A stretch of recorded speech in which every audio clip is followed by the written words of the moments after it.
حضرت ابو بکر صدیق رضی اللہ تعالی عنہ کا لقب صدیق کیسے پڑا؟ اس وقت حضرت ابو بکر صدیق رضی اللہ تعالی عنہ کا لقب صدیق ہوا جب نبی پاک صلی اللہ تعالی علیہ وسلم کی معراج ہوئی تو سب سے پہلے حضرت ابو بکر صدیق رضی اللہ تعالی عنہ نے اس کی تصدیق کی۔ ابو جہل نے کہا، ابو بکر تمہارے نبی ایسے کہہ رہے ہیں کہ پل میں گئے پل میں آئے، مکہ سے لا مکہ تک گئے۔ حضرت ابو بکر صدیق رضی اللہ تعالی عنہ فرماتے ہیں، کیا سچ میں میرے نبی نے کہا ہے؟ تو ابو جہل نے کہا، ہاں تمہارے نبی نے کہا ہے کہ پل میں مکہ سے لا مکہ تک چلے گئے، رب کا دیدار ہوا، زنجیر ہلتی رہی، بستر بھی گرم رہا۔ تو حضرت ابو بکر صدیق رضی اللہ تعالیٰ عنہ فرماتے ہیں، جب میرے نبی نے کہا ہے تو یقیناً سچ ہی کہا ہے، کیونکہ میرے نبی کبھی جھوٹ بولتے نہیں ہیں۔ ابو جہل وہاں سے بھی لاجواب ہو جاتا ہے۔ انہوں نے سوچا تھا کہ جب میں ابو بکر کو کہوں گا کہ ہو سکتا ہے وہ انکار کر دے، لیکن وہ صحابی تھے، صحابی، آج کل کے وہابی نہیں تھے جن کا تو عقیدہ یہ ہے کہ معاذ اللہ خدا جھوٹ بول سکتا ہے، معاذ اللہ رسول کو کسی چیز کا علم نہیں ہے، رسول کا علم تو جانور اور پاگلوں کی طرح ہے، معاذ اللہ یہ وہابیوں کا عقیدہ ہے۔ لیکن صحابی کا عقیدہ تو یہ ہے کہ نبی جو کہہ دے وہی ہوتا ہے، کیونکہ اللہ تبارک و تعالیٰ نے اپنے محبوب صلی اللہ تعالی علیہ وسلم کو مالک و مختار بنا کر کے بھیجا ہے۔ حضرت ابو بکر صدیق رضی اللہ تعالیٰ عنہ نے کہا کہ جب میرے نبی نے کہا ہے تو سچ ہی فرمایا ہے، کیونکہ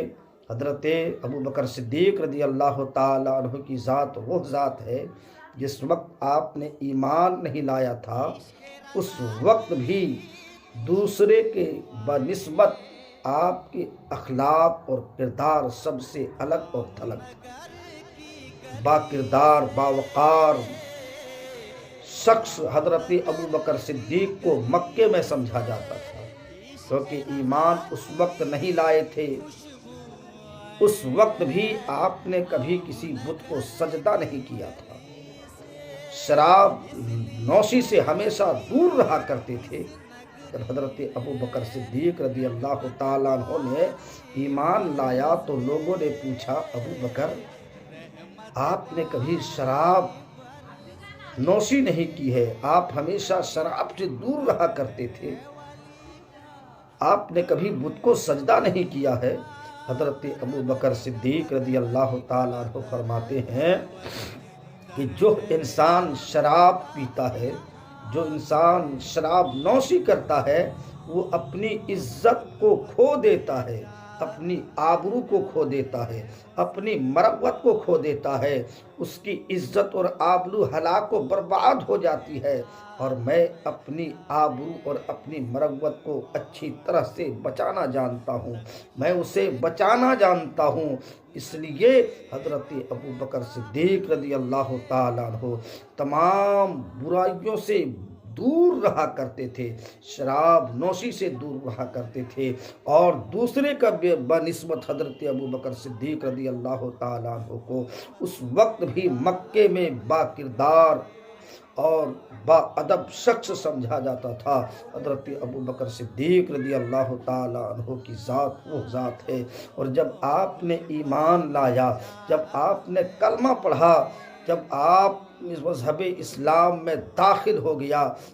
ہو گئے تو اس وقت سے لے کر کے پوری زندگی آپ نے اللہ اور اس کے رسول کے حکم پر عمل کرتے ہوئے گزار دی۔ حضرت ابو بکر صدیق رضی اللہ تعالیٰ عنہ کی یہ شان اور مقام اور مرتبہ ہے کہ تمام نبیوں کے بعد اگر انسان میں سب سے افضل و اعلیٰ اگر کوئی ہے تو حضرت ابو بکر صدیق رضی اللہ تعالیٰ عنہ کی ذات پاک ہے۔